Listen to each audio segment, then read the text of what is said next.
Hello, I'm Peter Okwoche. Welcome to Focus on Africa, our top stories.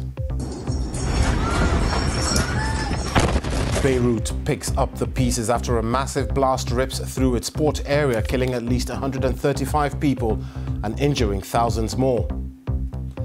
As rescuers search the rubble for survivors, we'll take you to the scene to find out if African migrant workers were caught up in the explosion and its aftermath.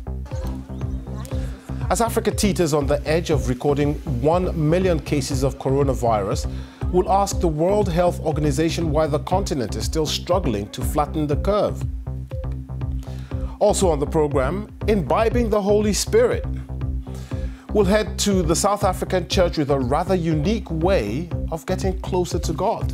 Each and every church is connecting to God in their own way. But in Khabula Church, we are connecting to God under the influence of liquor.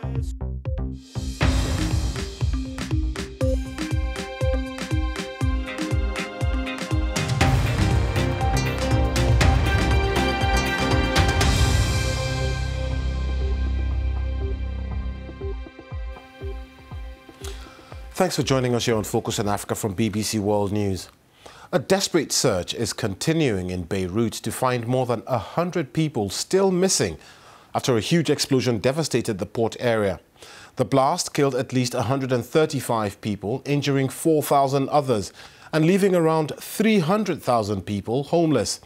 It's thought it was caused by a fire that ignited nearly 3,000 tons of ammonium nitrate that had been stored unsafely in a warehouse for 6 years. It's hard to comprehend the scale of the destruction. The city's governor says half the city has been affected. Rescue workers continue to sift through the rubble, hoping to find people who are still alive.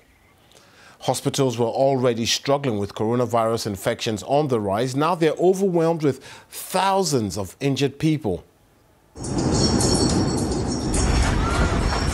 This is the moment the bomb struck. The pictures speak for themselves.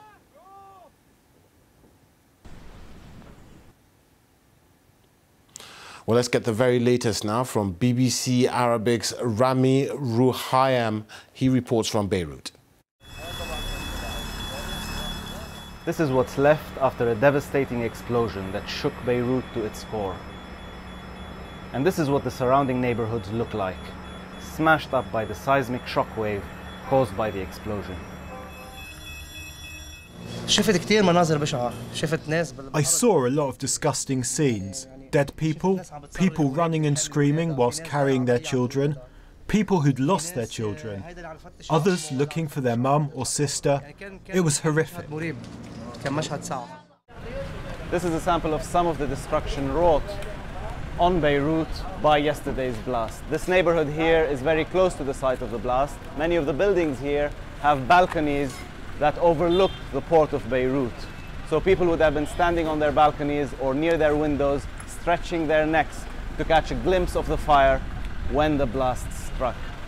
If you were here when this happened, where you were standing would have made the difference between life and death, between a superficial or a very serious injury. A few people remain in their homes. Many others are here to take some belongings, lock up and leave.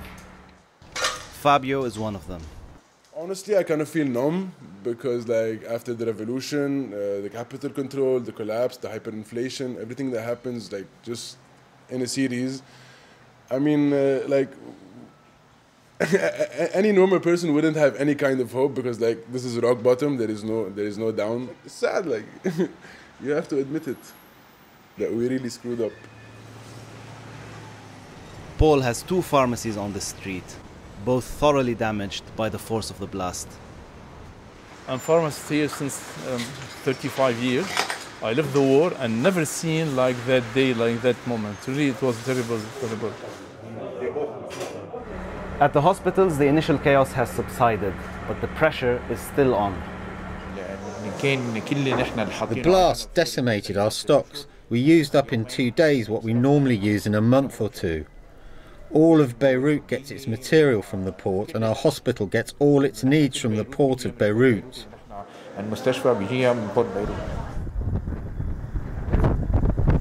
The port of Beirut, where the explosion took place, has been almost obliterated. It is feared some are still trapped beneath the rubble of the silos, leaving relatives desperate for news. For Lebanon, this feels like a crippling wound, to lose its port right in the middle of the worst economic crisis in generations. Even after the shock subsides, the impact will be hard to fathom. Rami Ruhayin, BBC News, Beirut. Well, according to the United Nations, there are around 2,000 registered and recognized African refugees in Lebanon and many other undocumented migrants in vulnerable conditions. Joining me now from Beirut is Farah Salka. She's the executive director of the anti-racism movement in Lebanon. You work closely with these sorts of migrants, Farah. What have you been hearing from them so far? Hello, and thank you for having me. First of all, let me start off by saying that the picture here in Lebanon today is very bleak and morbid. What we're seeing is devastating on every level. The capital is in ruins, and so are its people. Everybody's in mourning, and by everybody, I mean everybody who lives in Lebanon, not just Lebanese people.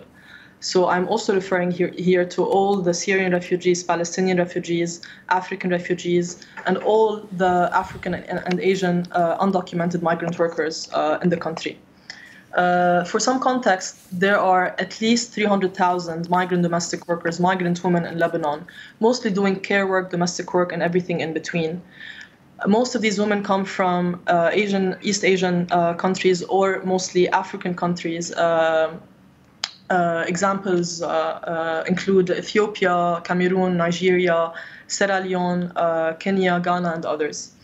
These women,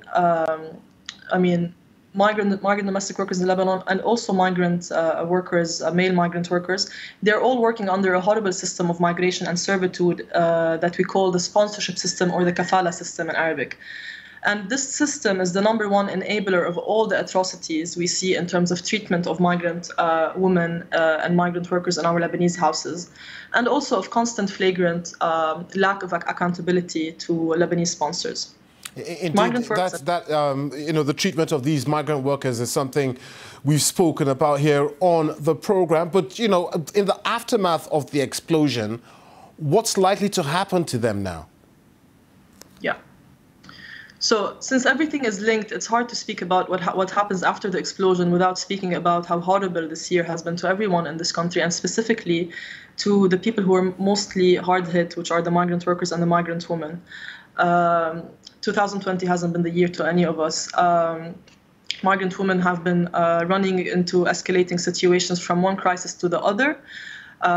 There's a financial crisis, there's the currency crisis, there's COVID and the airport closures for 3 months. There's the hyperinflation, loss of jobs, severe trauma, and very high rising rates of mental health cases, stranded women on the streets right and left day and night, migrant domestic workers who've been enslaved for months in houses that they can't escape, even if they've been raped, even if they've been physically abused, because there's nowhere to go to. There are no shelters. Their embassies are not responsive.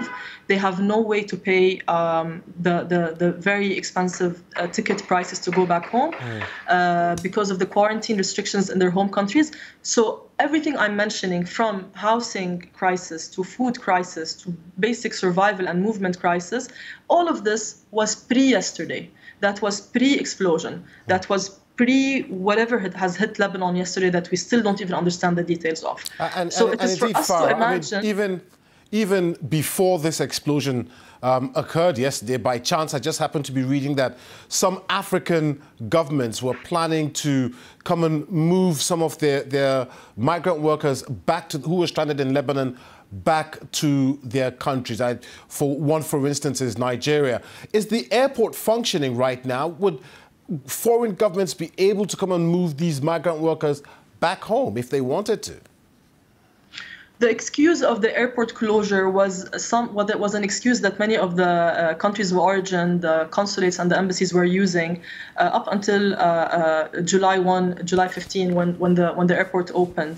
And now it's open not fully functional, it's open. And for those countries that are interested enough in the lives and well-beings of their citizens and of their women, they can do whatever they need to do to get some planes fully booked for them to send back all these women that are trapped in Lebanon and that want to go back home. This crisis is too big for anybody who doesn't have to be here to handle. These women, many of them, and I'm talking about thousands of women, I'm not talking about a few, there are 300,000 women that are working under the sponsorship system.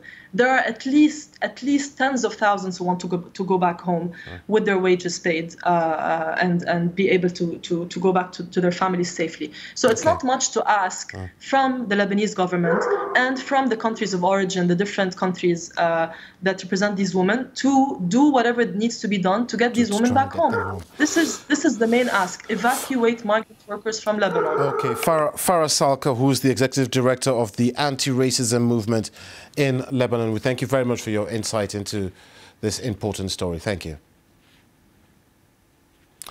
Now, the number of confirmed COVID cases in Africa is, as I speak, teetering on the 1 million mark.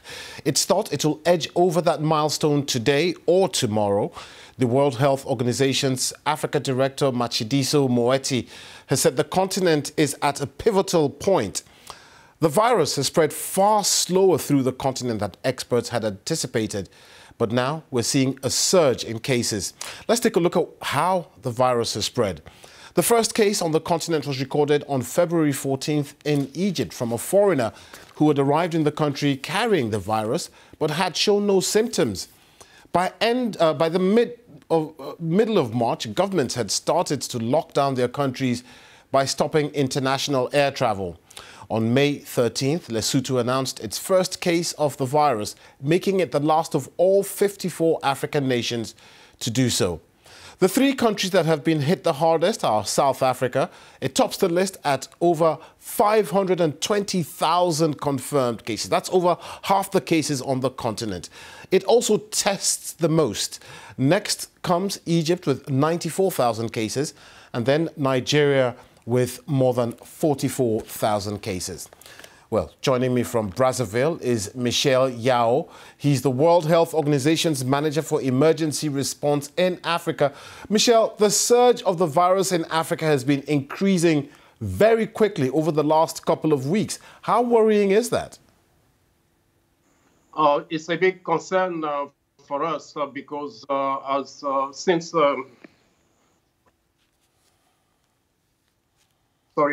we have a problem of connection. It's a big worry for us because since the beginning, our concern is to have a fast increase that will overtake the response capacity in most of the countries.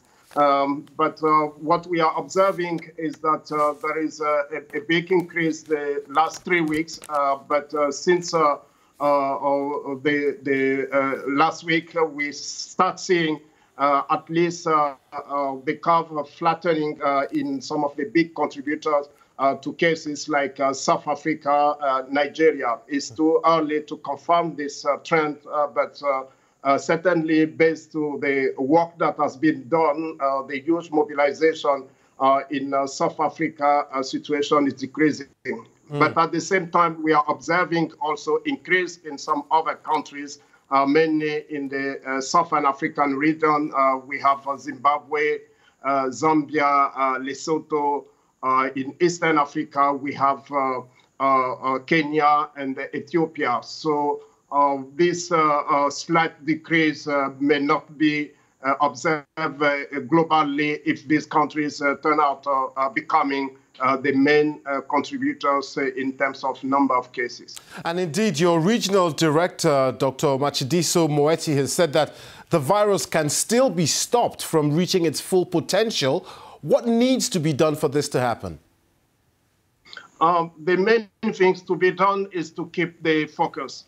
We noticed that with the ease of the lockdown, many preventive measures have not been fully implemented, like advising the communities for physical distancing, as well as also wearing masks or hand washing.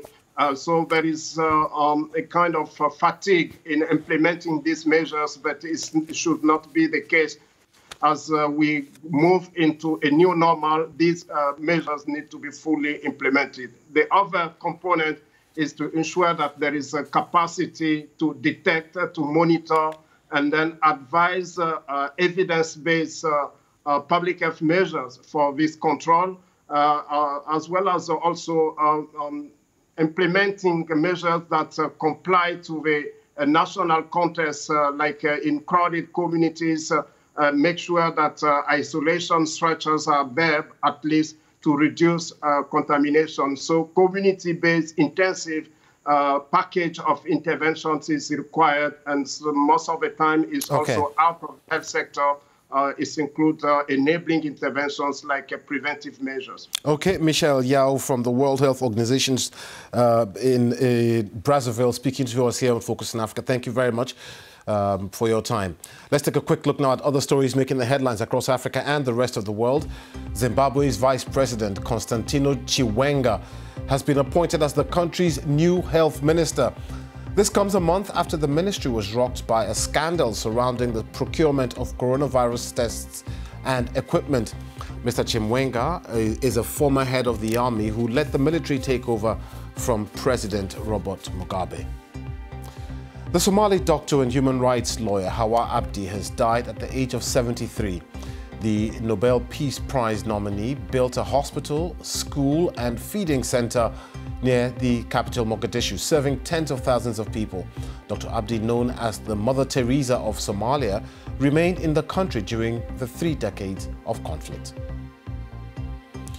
And in Uganda, President Yoweri Museveni has released a second home workout video in a bid to encourage people to keep fit at home during the coronavirus pandemic.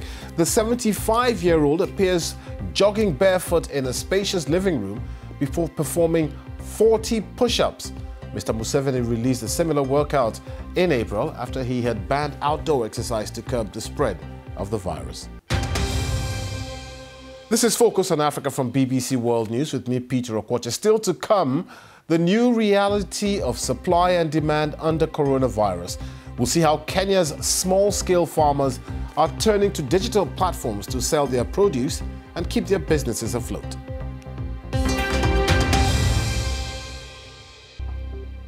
Welcome back to Focus on Africa. I'm Peter Okwoche.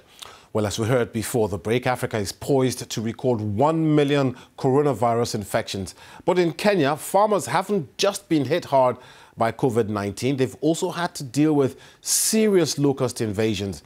Since mid-March, when the country went into lockdown to help stop the virus, experts say farmers have been losing up to $4 million a day, and export sales have reduced by more than 50%. As a result, hundreds of small-scale farmers are now turning to digital platforms to sell their produce. Emmanuel Igunza has more. This has been a difficult year for Kenyan farmers. First, it was raging floods that swept away large areas of farmlands. Then came swarms of locusts that destroyed crops in the fields, and then the COVID-19 pandemic hit and disrupted supply chains. One of the worst affected sectors has been horticulture. Some smallholder farmers have had to close down, while others have turned to bigger producers to help sell their produce. Okwoche is a company which is certified and also with the requisite parking facilities, transport network, the whole cold chain. All that management in the cold chain is valuable to our growers because it will take a lot of money for an investment to go into their chambers or their little plots. But when they are coming through Okwoche, that one is made easier. Accessibility is made easier, quicker, and we can assure the product that from the field to the market, within 72 hours, that product is on the shelf in the UK or in Europe. So it's very important to work with them because we're offering a platform and a gateway to the market. Scenes like this are now common across the country as desperate farmers try to get to consumers. Faced with the huge disruptions, farmers have now turned to the digital world to help ease losses and get access to the local markets. Some online food and delivery companies have partnered with farming businesses to help sell their produce. One such farm is Greenspoon, which is working closely with Freshly.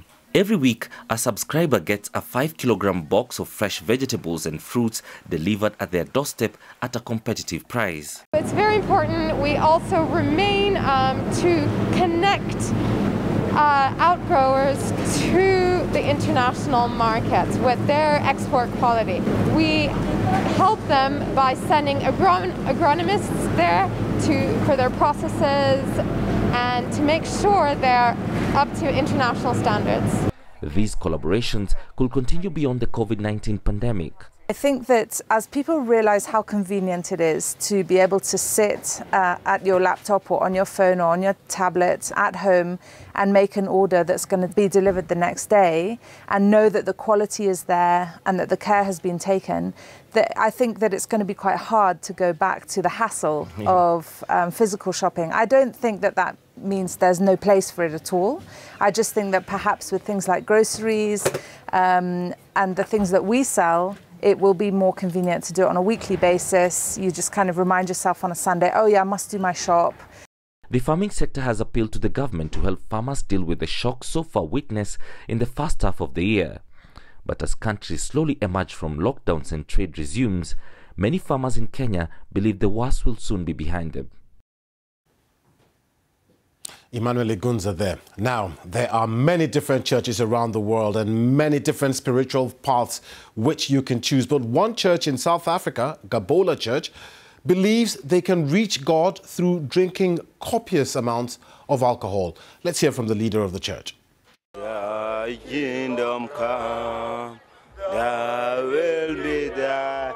People are enjoying the heaven on earth in Gabola Church. So Gabola Church is a small heaven on earth. Each and every church is connecting to God in their own way. But in Gabola Church, we are connecting to God under the influence of liquor.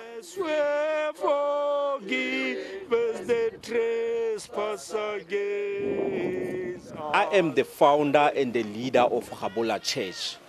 Gabola Church is a church that was meant to accommodate the so-called drunkards that were rejected from their colonial churches so that they may come together as one in Gabola Church to can enjoy worship and drink the liquor as they wish at the same time.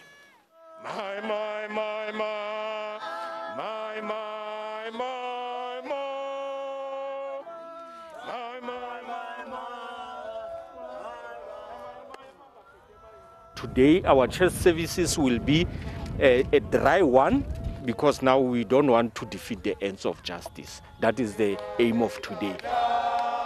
We are not committing any crime in Gabola Church. And then we hate to commit the crime in Gabola Church. The liquor that we are supposed to be drinking is inside the stomach already. Everybody over here, as you see the bishops, the archbishops, the owners of the tavern, as you see the congregation, they swallow before they come to the church, and then they sanitize their stomach so that we may be able to can meet with our God. May God give you grace. May God give you heaven on earth in Gabola Church. We are a bit under the influence, but in that regard, the Holy Spirit, we can hear the Holy Spirit from above that is in our midst. So thank you very much. May God bless Gabola Church now and forevermore. Am I allowed to say we're leaving you in high spirits? Sorry about that. That's it on Focus on Africa for today. From me, Peter Okwoche, and the rest of the team. Thanks for watching. Goodbye.